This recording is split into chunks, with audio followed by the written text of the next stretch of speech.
பரலோக ராஜ்யம் சமீபமாயிருக்கிறது. The kingdom of heaven is at hand என்று வசனம் சொல்லுகிறது. ஒவ்வொரு முழங்கால்களும் அவருக்கு முன்பாக முடங்க வேண்டும், ஒவ்வொரு நாவுகளும் அவரை அறிக்கை செய்ய வேண்டும். All the knee shall bow, all the tongue shall confess Jesus is the Lord. ஒரு அல்லேலூயா சொல்லுமே. எல்லோரும் வேதத்தை எடுத்துக்கொள்வோம். சங்கீதங்களின் புஸ்தகம் 18ஆம் அதிகாரம் 2வது வசனங்களை வாசிக்க கேட்கலாம். கர்த்தர் என் கன்மலையும், கர்த்தர் என் கன்மலையும், என் கோட்டையும், என் கோட்டையும், என் இரட்சகரும், என் இரட்சகரும், என் தேவனும், என் தேவனும், நான் நம்பி இருக்கிற என் துருகமும், நான் நம்பி இருக்கிற என் துருகமும், என் கேடகமும், என் கேடகமும், என் இரட்சணிய கொம்பும், என் இரட்சணிய கொம்பும், என் உயர்ந்த அடைக்கலமுமா இருக்கிறார். என் உயர்ந்த அடைக்கலமுமாய் இருக்கிறார். அங்கே தாவீது சொல்லுகிறார், என் இரட்சகர். என்ன சொல்லுகிறார்? என் இரட்சகர். அப்படியானால் அதற்கு அர்த்தம் என்ன? முதலாவது அவர் எனக்கே சொந்தம், அவர் எனக்கே உரிமை. என் உரிமை போகதான் அவன் மற்றவருக்கென்று சொல்லாமல் அந்த உரிமையை அவர் எடுத்துக்கொள்கிறார். என் இரட்சகர். இப்ப ஏற்பட்ட உரிமை பாருங்கள் தேவனிடத்திலே தாவீதிற்கு. என் இரட்சகர். யார் இந்த இரட்சகர்? சேனைகளின் கர்த்தர் தான் இந்த இரட்சகர். ஆபத்து வருகிற பொழுது ரட்சிக்கிறவர், இக்கட்டுகள் வருகிற பொழுது ரட்சிக்கிறவர் என்று வேதம் சொல்லுகிறது. இவ்வுலகில் இவரை போல ஒரு இரட்சகர் இல்லை. இஸ்ரவேல் ஜனங்கள் ஆபத்து வந்த பொழுது, இஸ்ரவேல் ஜனங்கள் நெருக்கம் வந்த பொழுது, இஸ்ரவேல் ஜனங்களுக்கு பாடுகள் வந்த பொழுது அவர்கள் தேவனை நோக்கி கூப்பிடுவார்கள். அப்பொழுது தேவன் அந்த ஆபத்திலிருந்து, அந்த இக்கட்டுகளிலிருந்து தேவன் அவர்களை ரட்சிப்பார். ரட்சிக்கிறவர் தான் இரட்சகர். ஒரே ஒருவர் தான் அதற்கு சொந்தக்காரர், அவர்தான் சேனைகளின் தேவனாகிய கர்த்தர். அந்த இரட்சகரை தாவீது உரிமையாக்கி கொள்ளுகிறார். என் இரட்சகர். நிறைய பேர் தேவாலயத்துக்கு வருவார்கள், இயேசுவை தெய்வமாய் கொண்டவர்கள் நிறைய பேர் இருப்பார்கள். ஆனால் உரிமை எவ்வளவு இருக்கிறது என்பதுதான் அதிலே காரியங்கள். நம்மெல்லாம் ஆபத்து வருகிற பொழுது, நெருக்கங்கள் வருகிற பொழுது, உபத்திரவங்கள் வருகிற பொழுது, பாடுகளும் சஞ்சலங்களும் வருகிற பொழுது நாம் மனுஷர்களையும் மனுஷிகளையும் தேடுகிறோம். அங்கே இஸ்ரவேல் ஜனங்கள் தேட முடியவில்லை. தேட வேண்டிய ஒரே ஒருவர் இயேசு கிறிஸ்து மாத்திரம்தான். தேவனை தேடுகிறார்கள், தேவனிடத்திலே கூப்பிடுகிறார்கள், தேவன் அவர்களை ரட்சிக்கிறார். ஒரு அல்லேலூயா சொல்லுவோமே. உங்க வாழ்க்கையில எவ்வளவு பெரிய ஆபத்து வந்தாலும் அந்த ஆபத்திலிருந்து நீ கூப்பிடுகிற பொழுது காக்கிறவர் தான் ரட்சிக்கிறவர். வேதம் என்ன சொல்லுகிறது? சங்கீதங்களின் புஸ்தகம் 107ஆம் அதிகாரம் 13வது வசனங்களை வாசிக்கலாம். தங்கள் ஆபத்திலே கர்த்தரை நோக்கி கூப்பிட்டார்கள், தங்கள் ஆபத்திலே கர்த்தரை நோக்கி கூப்பிட்டார்கள், அவர்கள் இக்கட்டுகளில் இருந்து, அவர்களை இக்கட்டுகளில் இருந்து அவர்களை நீங்களாக்கி ரட்சித்தார். அதுதான் ரட்சிக்கிறவர். எல்லாரும் நினைக்கிறார்கள் ரட்சிப்பு என்றால் ஞானஸ்நானம், அதுவும் ஒரு ரட்சிப்பு தான். இது இக்கட்டுகளில் இருந்து ரட்சித்தார். யார் ரட்சகர்? சேனைகளின் கர்த்தர். இதையெல்லாம் அவர் பார்த்தார். இதெல்லாம் இஸ்ரவேல் ஜனங்கள் வருகிற வழிகளிலே கூப்பிட்ட பொழுது நடந்த காரியம். அதிலே 19 இன்னும் அழகை சொல்லுகிறது, அதுவும் வாசிக்கலாம். தங்கள் ஆபத்திலே கர்த்தரை நோக்கி கூப்பிடுகிறார்கள், அவர்கள் இக்கட்டுகளுக்கு அவர்களை நீங்களாக்கி ரட்சிக்கிறார். அவர்கள் இக்கட்டுகளுக்கு அவர்களை நீங்களாக்கி ரட்சிக்கிறார். இதையெல்லாம் தாவீது அறிந்திருந்ததினாலே தாவீது தேவனை பார்த்து சொல்லுகிறார், என் இரட்சகர், என் இரட்சகர், என் இரட்சகர், என் ஜனமே. இன்னைக்கு கிறிஸ்தவ வாழ்க்கை எப்படி இருக்கிறது அதைத்தான் இன்றைக்கு பார்க்க போகிறோம். கிறிஸ்தவர்கள் எல்லாம் கிறிஸ்துவோடு வாழுகிறவர்கள் அல்ல. யார் இந்த இரட்சகரை உரிமையாக்கி கொள்ளுகிறார்களோ அவர்களே தேவனுடையவர்கள், அவர்களே கிறிஸ்தவர்கள், அவர்களே இயேசுவை தெய்வமாய் கொண்டிருக்கிற ஜனங்கள். இஸ்ரவேல் ஜனங்கள் எகிப்திலே அடிமைகளாய் இருந்தார்கள். ஒரு நாள் அல்ல, 2 நாள் அல்ல, 1 வருஷம் அல்ல, 2 வருஷம் அல்ல, 100 வருஷம் அல்ல, 200 வருஷம் அல்ல, 430 வருடங்கள் அடிமைகளாய் இருந்தார்கள்.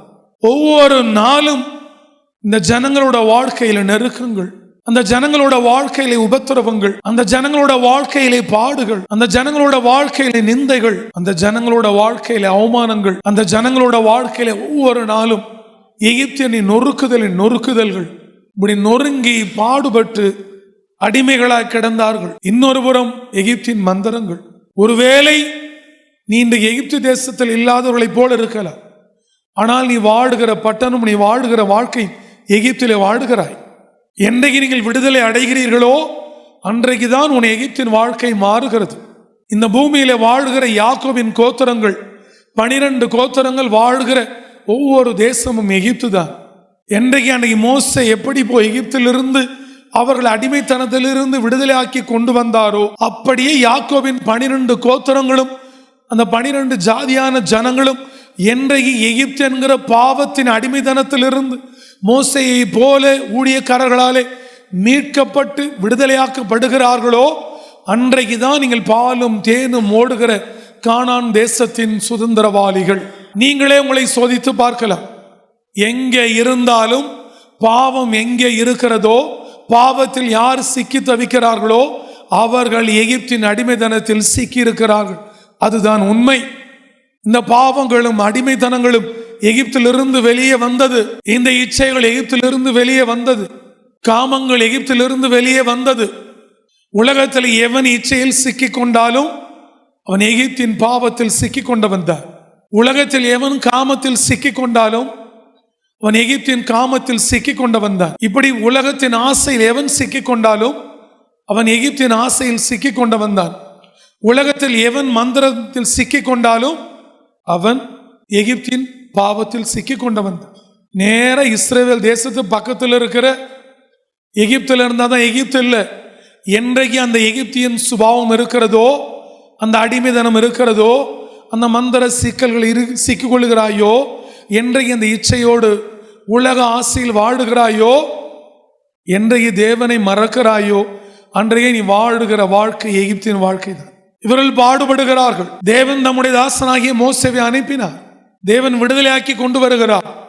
எல்லா நன்மைகளையும் தேவனிடத்திலிருந்து பெற்றுக்கொண்ட ஜனங்கள், இந்த இரட்சகர் யார் என்று அறிந்த ஜனங்கள், இந்த சேனைகளின் கர்த்தர் யார் என்று அறிந்த ஜனங்கள், மோசேவோடு கூட தேவன் இருக்கிறார் என்று அறிந்த ஜனங்கள், தேவன் வானத்திலிருந்து மோசேவோடு பேசுகிற சத்தத்தையும் மகிமையும் கண்ட ஜனங்கள் ஒரு நாள் தன் சொந்த இரட்சகரை மறந்து போனார்கள். இவர்கள் கிறிஸ்தவர்கள் அல்ல, மறந்து போனார்கள் என்பதை அறிந்துதான் தாவீது அவர் இரட்சகர் எனக்கு வேண்டும் என்று சொல்லி என் இரட்சகர் என்று அவரை உரிமை கொண்டாடி கொண்டார். இரட்சகரை மறந்து போனார்கள்.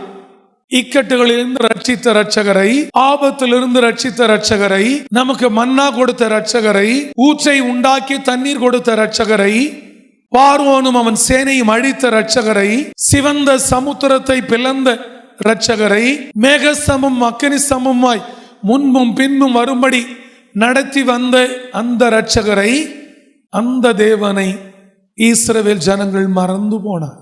நீ கிறிஸ்தவ வாழ்க்கை அவ்வளவுதான். நன்மை வேண்டும் என்கிற பொழுது, ஆதாயம் வேண்டும் என்கிற பொழுது, சுகம் வேண்டும் என்கிற பொழுது, விடுதலை வேண்டும் என்கிற பொழுது, ஆசீர்வாதம் வேண்டும் என்கிற பொழுது ஜனங்கள் தேவனை தேடுகிறார்கள், இரட்சகரை தேடுகிறார்கள். ஆனால் எல்லா காரியம் நடந்த பின்பு இரட்சகரை மறந்து போகிறார்கள். வேதம் என்ன சொல்லுகிறது? இந்த கிறிஸ்தவ வாழ்க்கை அவ்வளவுதான். சங்கீதங்களின் புஸ்தகம் 106 அதிகாரம் 21, 22 வாசிக்கல. எகிப்திலே பெரிய கிரியைகள் இந்த பூமியிலே இதுவரை நடந்துராத அவ்வளோ பெரிய கிரியைகளை தேவன் செய்தார். பெரிய கிரியைகள். எகிப்தில் இருந்த பார்வோனும் அவன் சேனைகளும் அடிமைகளாய் கிடந்த இஸ்ரவேல் ஜனங்கள் குடும்பத்திலே மரண ஓலம் இல்லை, யாரும் சாகல. ஆனால் அரண்மனையிலும் உயர்ந்த இடங்களிலும் இருந்து பார்வோனும் அவன் சேனைகளின் தலைப்பிள்ளைகள் மறித்து பொத்து பொத்து செத்து விழுந்தது. அவ்வளோ பெரிய கிரியைகளை தேவன் செய்து, எகிப்தில பெரிய கிரியைகளையும், காமின் தேசத்திலே பெரிய அதிசயங்களையும், சிவந்த சமுத்திர தண்டையிலே பயங்கரமானவைகளையும் செய்தவராகிய, அங்கே 3 காரியங்களை செய்கிறார். பெரிய கிரியைகள், அதிசயங்கள், பயங்கரமானவைகள்.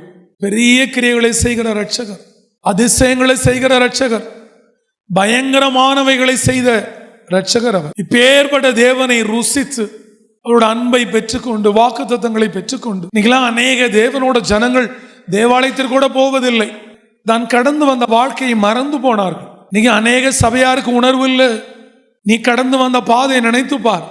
எப்படி இருந்தாய், எந்த சூழ்நிலைகளில் தேவன் உன்னை அழைத்து வந்தார், எந்த நிலைகளில் வந்தாய், நீ ஆதியில் இருந்த அன்பில் தான் இருக்கிறாயா? உன் மனசாட்சியை பார்த்து கேட்பையானால் உன் மனசாட்சி உன்னை குற்றப்படுத்தும். நீ ஆதியில் இருந்த அன்பை, தேவன் மேலும் ஊழியக்காரன் மேலும் இருந்த அன்பை விட்டு விட்டாய் என்று சொல். படித்தான் தேவன் மேல் இருந்த அன்பை, மோசேன் மேல் இருந்த பாசத்தை அவர்கள் விட்டு விட்டார்கள். பெரிய கிரியைகளை செய்த, அதிசயங்களை செய்த, பயங்கரமானவர்களை செய்தவராகிய வாசிக்கலாம். தங்கள் இரட்சகரான தேவனை மறந்தார்கள். தங்கள் இரட்சகரான இவ்வளோ காரியங்களை செய்து இரட்சகரான இந்த சர்வ வல்லமையுள்ள தேவனை மறந்தார்கள். இன்னைக்கு அவ்வளவுதான் கிறிஸ்தவ வாழ்க்கை. நினைத்தால் தேவாலயம், வேண்டினால் தேவாலயம், விரும்பினால் சபை, விரும்பினால் கிறிஸ்து, அதுவா வாழ்க்கை? இவ்வளோ அற்புதங்களையும் அடையாளங்களையும் செய்து தேவனோட மகிமையை கண்டு அற்புதங்களை பெற்ற கிறிஸ்தவ ஜனங்கள், இஸ்ரவேலர்கள் மறந்து போனார். நீயும் நானும் அந்த யாக்கோபின் கோத்திரம் தான், ஆபிரகாமின் சந்ததி தான். அந்த சுபாவம் உங்களுக்கு இருக்கக்கூடாது என்றுதான் இந்த உபதேசங்களை கொடுத்து கொண்டிருக்கிறேன். அந்த இரத்தத்தில் வந்தவர்கள் தான் இந்த பூமியில எந்த மனுஷனும், எந்த கிறிஸ்தவனும் ஆபிரகாமின் சந்ததியே, யாக்கோபின் கோத்திரமே. இவர்கள் தேவனை அறிந்தவர்கள். தேவனை அறியாத ஒருவனை உங்களுக்கு முன்பாக இன்றைக்கு வைக்க போகிறேன். அவனுக்கு தேவனை தெரியாது. அவன் பிசாசுகளை கும்பிடுகிறவன், பாகாலை வணங்குகிறவன். இவ்வளோ அற்புதங்களை பெற்ற இவர்கள் மறந்து போனார்கள். ஒரே ஒரு அற்புதத்தை தான் அவன் பார்த்தான். ஒரே ஒரு அற்புதம் தான். அடுத்து அவன் முடிவு செய்தான், நாம கும்பிடுறதெல்லாம் தெய்வம் இல்லடா, இவர் தாண்டா தெய்வம் என்று. இவன் பாகாலை வணங்குகிறவன், சிலை வழிபாடு உள்ளவன், மிகப்பெரிய ராஜா. அவனுக்கென்று ஒரு சிலையை வைக்கும்படி தேசத்திலே கட்டளையிட்டு ஒரு சிலையை வைத்து விட்டான். அந்த சிலையை வைத்துவிட்டு அங்கே இஸ்ரவேல் ஜனங்கள் யுத்தத்திற்கு பின்பாய் அடிமைகளாய் போய் கிடந்தார்கள். அந்த யுத்தம் முடிந்த பின்பு இஸ்ரவேலிலே நல்ல வாலிபர்கள், புத்திசாலிகள், ஞானம் உள்ளவர்கள், இந்த மாதிரியான சிலரை அவன் அந்த அரண்மனையிலே அடிமை வேலை செய்யும்படி கூட்டிக் கொண்டு போய்விட்டான். அநேகர் போயிருந்தார்கள். அவன் அழைத்து கொண்டு போன அடிமைகளிலே தேவனுடையவர்களும் இருந்தார்கள். அதாவது 10 கட்டளைகளை கை கொள்ளுகிறவர்கள். என்ன நடந்தது? சிலையை செய்து வைத்தான். அந்த சிலையை வணங்க வேண்டும் என்று சொல்லி தேசம் முழுவதும் விளம்பரப்படுத்தினார். இந்த பூமியின் குடிகளும் தேசம் முழுவதும் உள்ளவர்கள் எல்லாம், நீங்கள் என் சிலையை பணிந்து குனிய வேண்டும். இப்படி கீத வாத்தியங்கள் எல்லாம் சத்தம் கேட்கிற பொழுது என் சிலையை எல்லாரும் குனிஞ்சு வணங்கணும் அப்படி என்று ஒரு ஆணையிட்டான். அங்கே பாபிலோன் தேசத்தில் இருந்தவர்கள், அவனோட வேலையாட்கள் வணங்கினால் அது நியாயம். அவன் அடுத்து கூலி வாங்குகிறான். அவன் தேவனை அறியாதவன், அவன் வணங்கினான். அவனோடு கூட இஸ்ரவேல் தேசத்தில் இருந்து போன சில அடிமைகளும் சிலர் இருந்தார்கள். இவர்களெல்லாம் வாலிபர்கள், புத்திசாலிகள், அறிவாளிகள் என்று சொல்லி இவளெல்லாம் அழைத்து கொண்டு போயிருந்தான். இல்லை என்றால், அப்படி நீங்கள் யாராவது இந்த சிலையை வணங்கவில்லை என்றால் உங்களை தூக்கி கொண்டு போய் எரிகிற அக்னியின் சூளையிலே போடப்படும், இது என்னுடைய உத்தரவு என்று சொன்ன உடனே அவர்களை எல்லாரும் வணங்க வேண்டும் என்று சொன்ன பொழுது எல்லாரும் வணங்கினார்கள், உயிருக்கு பயந்து. ஆனால் அங்கே 3 பேர் இருந்தார்கள். சாத்ராக்கு, மேஷாக்கு, ஆபேத்நேகோ சொல்லிவிட்டார்கள், இந்த உயிர் இருந்தா என்ன போனா என்ன, நான்லாம் சிலையை கும்பிட முடியாது, அவன் சொல்றதை கேட்க முடியாதுன்னு சொல்லிட்டாங்க. இப்படி எல்லா காலங்களிலும் தேவனுக்காக வாழுகிறவர்கள் இருந்து கொண்டுதான் இருக்கிறார்கள். பணியவில்லை, முடியாது என்று சொல்லிவிட்டார்கள். 7 மடங்கு சூளையை, நெருப்பை அதிகமாக்கினார்கள். நேபுகாத்நேச்சார் அமர்ந்திருக்கிறான், உன் சேனைகள் எல்லாம் அமர்ந்திருக்கிறது, பாபிலோன் தேசத்து அதிபதிகள் எல்லாம் இருக்கிறார்கள், குடிகள் எல்லாம் பார்க்கிறார்கள். என்னடா இவ்வளவு திமிரா பேசினா என்ன நடக்குது? எல்லாரும் ஆவலாய் இருக்கிறார்கள். பெரிய பலவான்கள் கீழே இருந்து மேலே வரை கயிறுகளினாலே கட்டினார்கள். அதெல்லாம் பார்த்தா அதில் நினைச்சே பார்க்க முடியாது. அவர்களை படுக்க வைத்து காலிலிருந்து பெரிய கயிறு கழுத்து வரை கட்டி நெருப்புல அவன் தப்பிச்சிருவாங்களாம். இவங்க நினைப்பு பாருங்க, ஓடிட்டா என்ன பண்றது? கட்டி அவரை தூக்கி தூரத்திலிருந்து நெருப்பிலே போடுகிறார்கள். ஆனா கட்டினப்ப அவங்க மனநலம் எப்படி இருந்தது நினைச்சு பாருங்க. இந்த புறம் நெருப்பு எரிந்து கொண்டு இருக்கிறது, இந்த கயிறெல்லாம் கட்டுறாங்க, எப்படி இருந்திருக்கும்? அதை நான் பார்த்தவன். நான் தேவன் இந்த காரியங்களை காண்பித்தார். அவர்களை எப்படி கட்டினாங்க, எப்படி போட்டாங்கிறத இந்த 2 கண்களாலே பார்த்தவன். போட போறாங்களே அப்படிலாம் இல்லை, சந்தோஷமாய் இருந்தார்கள். அப்பொழுது இதை பார்த்துதான் பாகாலை கும்பிடுகிறவன், பேலியாலை கும்பிடுகிறவன், சிலையை கும்பிடுகிறவன் என்ன சொல்லுகிறார்? வாசிப்போமா? தானியேலுக்கு எழுதின புஸ்தகம் 3ஆம் அதிகாரம் 28, 29. அப்பொழுது நேபுகாத்நேச்சர் வசனித்து, அப்பொழுது பார்த்த உடனே சொல்றான், வசனித்து, சாத்ராக் மேஷாக் ஆபேத் நேகோ என்பவர்களுடைய தேவனுக்கு ஸ்தோத்திரம். முதல்ல என்ன பண்றான்? ஸ்தோத்திரம் சொல்றான். வாசிக்கலாம். அப்பொழுது நேபுகாத்நேச்சர் வசனித்து, சாத்ராக் மேஷாக் ஆபேத் நேகோ என்பவர்களுடைய தேவனுக்கு ஸ்தோத்திரம். தேவனுக்கு ஸ்தோத்திரம் சொல்ல சொல்லி நேபுகாத்நேச்சருக்கு யார் சொன்னா? ஸ்தோத்திரம் சொல்லணுங்கிறது அவனுக்கு எப்படி தெரியும்? எப்படி அவனுக்கு மனம் வந்தது? சொல்லுங்க. ஸ்தோத்திரம் சொல்லலைன்னா தேவன் நம்மளையும் கொன்றுவாரு அப்படிங்கிற எண்ணமும் பயமும் எப்படி வந்தது? எப்படி வந்திருக்கும்? அவன் சாத்ராக் மேஷாக் ஆபேத்நேகோவை அவன் எரிகிற அக்கினியில பார்த்த பொழுது அவர்கள் உள்ளே ஸ்தோத்திரம் தான் சொல்லிக் கொண்டிருந்திருப்பார்கள். ஒரு அலையே சொல்லுவோமே. அந்த ஸ்தோத்திரத்தை பார்த்த உடனே இவன் நினைச்சிருமா, ஐயோ இந்த ஸ்தோத்திரத்தை ஒருவேளை நானும் சொன்னால் என்னையும் தேவன் தப்புவிப்பார் என்று அறிந்து தேவனுக்கு ஸ்தோத்திரம் சொல்லிட்டான். ஸ்தோத்திரம். அவர்கள் தங்களுடைய தேவனை தவிர வேறொரு தேவனையும் சேவித்து பணியாமல், அப்படிலாம் ஒரு தெய்வத்தை கும்பிட்டு எனக்கு உயிர் வேணும், எனக்கு இந்த அரண்மனையில் வேலை வேணும், எனக்கு சோறு வேணும், அப்படி ஒரு வேலை தேவையில்லை. அதுதான் கிறிஸ்தவ வாழ்க்கை. யாருக்காகவும் எதற்காகவும், மனைவிக்காகவோ பிள்ளைகளுக்காகவோ பணத்திற்காகவோ பொருளுக்காகவோ குடும்பத்திற்காகவோ யாருக்காகவும் இயேசு கிறிஸ்துவ விட்டு கொடுக்காம வாழ்றானே அவன்தான் உண்மையுள்ள கிறிஸ்தவன், உண்மையுள்ள கிறிஸ்தவன். அந்த வாழ்க்கை தான் கிறிஸ்தவ வாழ்க்கை. அவர்கள் தங்களுடைய தேவனை தவிர சேவித்து பணியாமல், வேறொரு தேவனையும் சேவித்து பணியாமல், அவரையே நம்பி ராஜாவின் கட்டளையை தள்ளி. இதுதான் நம்புறது. அவரையே. அப்படின்னா உன் வாழ்க்கையில என்னைக்கு நீ இயேசுவை நம்புறியோ அதை தவிர இந்த உலகத்துல யார் மேலும் நம்பிக்கை வைக்க கூடாது. அதுதான்.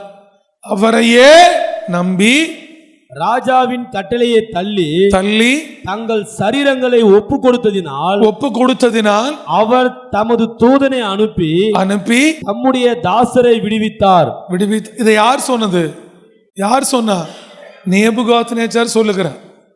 இவங்க 3 பேரும் அவங்க கும்பிடுற தேவனை நம்பினதுனால தேவன் இப்படி தூதனை அனுப்பி என்ன பண்ணிட்டாரு? நெருப்புல இருந்து விடுவிச்சிட்டாரு. இதே பிசாச கும்பிடுறவன் சொல்றான், சாத்தானையும் பேலியாலையும் பாகாலையும் வணங்குகிறவன் சொல்றான். கிறிஸ்தவன் சொல்லல. வாசிக்கலாம் அடுத்த வசனம். ஆதலால் சாத்ராக் மேஷாக் ஆபேத் நேகோ என்பவர்களுடைய தேவனுக்கு விரோதமாக தூஷண வார்த்தையை சொல்லுகிற எந்த ஜனத்தானும் எந்த ஜாதியானும் எந்த பாஷைக்காரனும் துண்டித்து போடப்படுவான். அவன் வீடு எருகலமாக்கப்படும் என்று என்னாலே தீர்மானிக்கப்படுகிறது. இவ்விதமாய் ரட்சிக்கத்தக்க தேவன் வேறொருவரும் இல்லை என்றார். பாகாலையும் பிசாசையும் சாத்தானையும் கும்பிடுகிறவன் சொல்லுகிறான், இவ்விதமாய் ரட்சிக்கத்தக்க தேவன் இல்லை. தேவன் உடையவர்கள் தேவனை மறந்தார்கள். ஆனா தேவனை அறியாதவன் தேவனை மகிமைப்படுத்துகிறான். இதுதான் நீ கிறிஸ்தவ வாழ்க்கைக்கோ புறஜாதியானோட வாழ்க்கை அவ்வளவுதான். இந்த மாதிரி ரட்சிக்கத்தக்க தேவன் வேறு ஒருவரும் இல்லை என்று சொல்லுகிற உணர்வு நேபுகாத்நேச்சாருக்கு இருக்கு. ஆனால் கிறிஸ்தவர்கள் எவ்வளோ நன்மைகளையும் அற்புதங்களை பெற்ற இவர்கள் இப்படி ரட்சிக்கத்தக்க வேறொரு தேவன் இல்லை என்று சொல்லி நம்பி அந்த வாழ்க்கை வாழாமல் தேவனை மறந்து போனார்கள். இதுதான் இஸ்ரவேல் ஜனங்கள் வாழ்ந்த வாழ்க்கையும் அவர்கள் அவர் மேல் வைத்த நம்பிக்கையும். இங்க நேபுகாத்நேச்சார் தேவனோட மகிமையை பார்த்து இவன் வைக்கிற நம்பிக்கையும் நீங்களே பார்த்தா தெரியும்.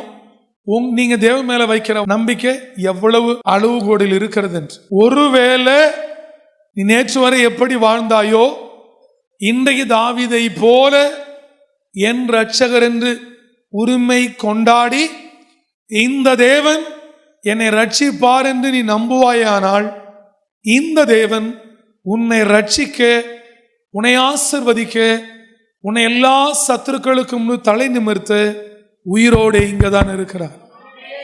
நீ எங்கே இருக்கிற? உன் ரட்சகரை எவ்வளவு தூரத்தில் வைத்திருக்கிறாய்? இன்றைக்கு ஒரு முடிவு செய்து கொள். இந்த ரட்சகரின் ரட்சிப்புக்கு ஆத்துமா காத்து கொண்டு இருக்கிறதா?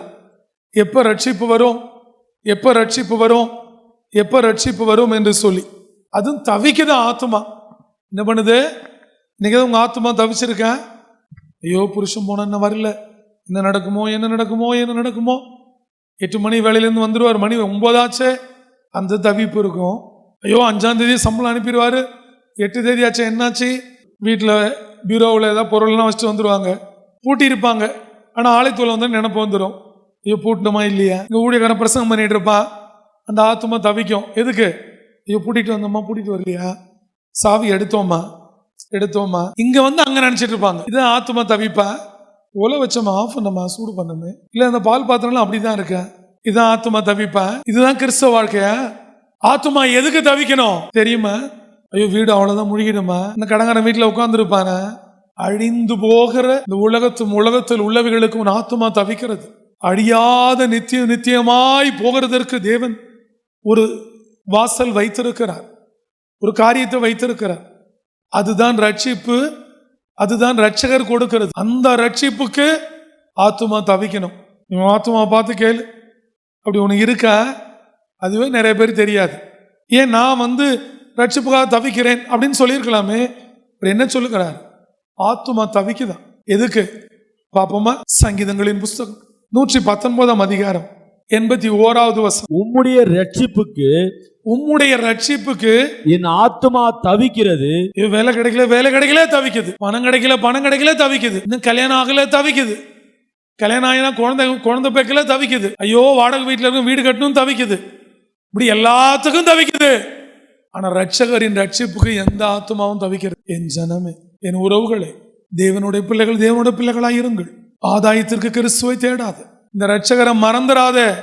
ஆத்துமா தவிக்கிறது, சரீரம் அல்ல, ஆத்துமா. உம்முடைய ரட்சிப்புக்கு என் ஆத்துமா தவிக்கிறது.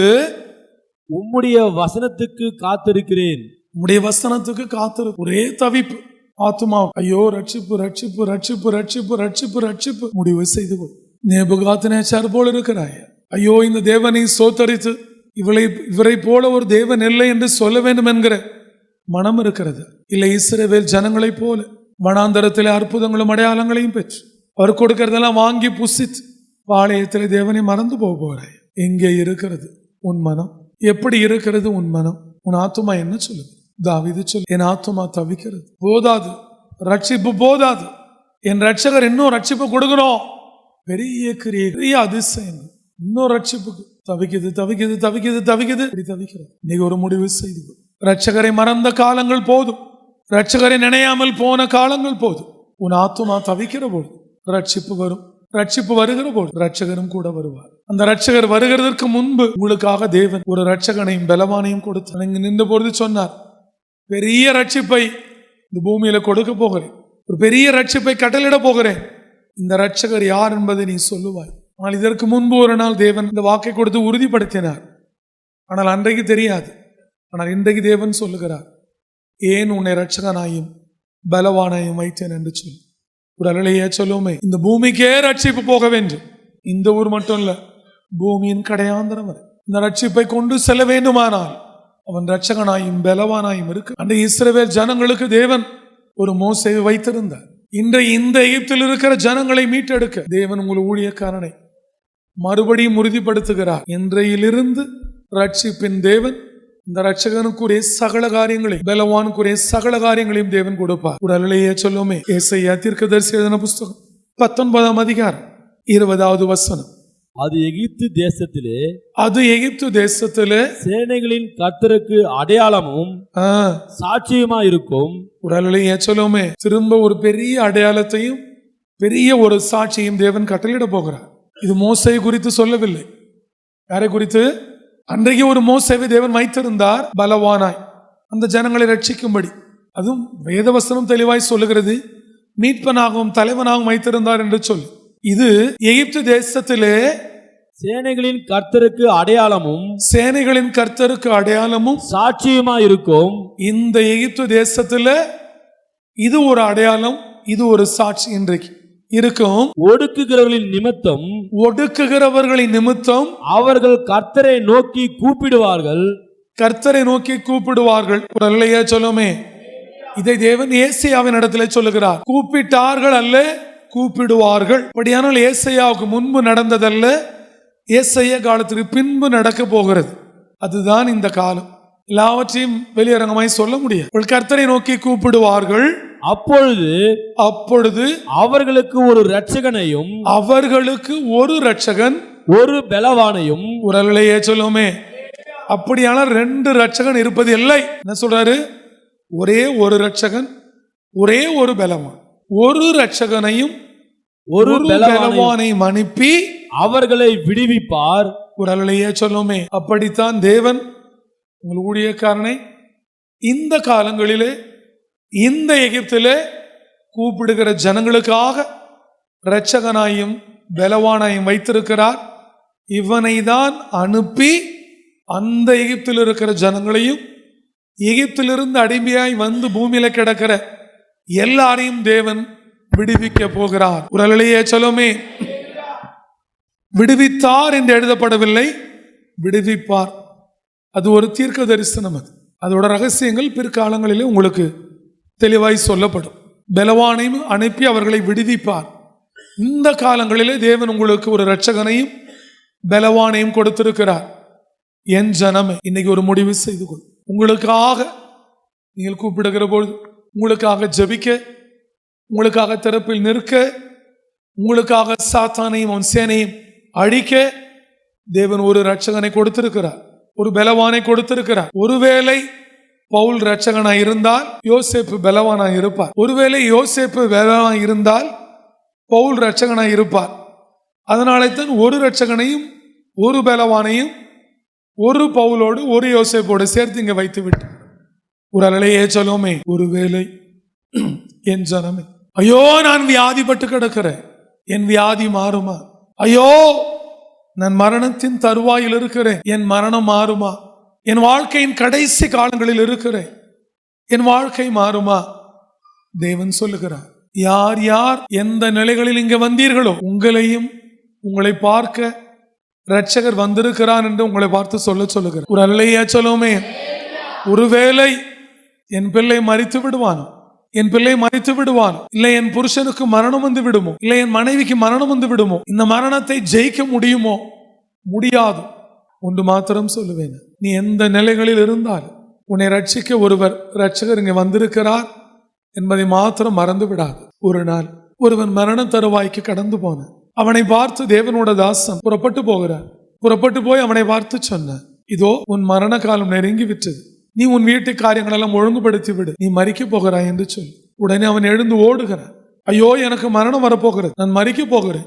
சொன்னது தேவனாயிற்று, தேவனோட தாசன் ஆயிற்று, அது நிறைவேறிய தீருமை என்று சொல்லி அறிந்திருந்தும் எனக்கு மரணம் வரப்போகிறது, போய் என் மனைவி இடத்தில் யோசனை கேட்டால் நல்ல யோசனை கொடுப்பாள் என்று சொல்லி, ஐயோ என் பிள்ளைகள் இடத்துல போய் யோசனை கேட்டால் அவர்களெல்லாம் யோசனை கொடுப்பாள் என்று சொல்லி, ஐயோ நான் ராஜா இருக்கிறேன், அதிபதிகள் எல்லாம் இருக்கிறார்கள், பிரதானிகள் எல்லாம் இருக்கிறார்கள், அவர்களிடத்திலே போனால் அவர்கள் போய் நல்ல யோசனை சொல்வார்கள் என்று சொல்லி அவன் யாரையும் போய் பார்க்காமல், என்ன அர்த்தம்? உனக்கு மரணம் வருகிறது என்றால் உன் புருஷனால தடுத்து நிறுத்த முடியாது. உனக்கு மரணம் வருகிறது என்றால் உன் மனைவியினாலே தடுத்து நிறுத்த முடியாது. உனக்கு மரணம் வருகிறது என்றால் உன் பிள்ளைகளினாலே தடுத்து நிறுத்த முடியாது. உனக்கு மரணம் வருகிறது என்றால் நீ வைத்திருக்கிற பணத்தினாலும் பொருளினாலும் ஆசையினாலும் தடுத்து நிறுத்த முடியாது. உனக்கு மரணம் வருகிறது என்றால் உன்னோடு கூட இருக்கிறவர்களினாலே, மருத்துவர்களினாலே, மருத்துவத்தினாலே, எவர்களினாலும் தடுத்து நிறுத்த முடியாது.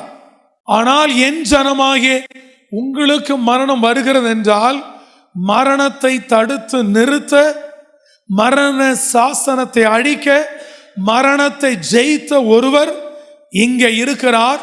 அவர்தான் சேனைகளின் கர்த்தர். அவன் இதை அறிந்திருந்தான், ஓடுகிறான். அவையில இருந்தபொழுது ஏசையா சொல்லுகிறார், அவையிலிருந்து ஓடுகிறார். எல்லாரும் பார்க்கிறார்கள், எங்கே ராஜா ஓடுகிறார்.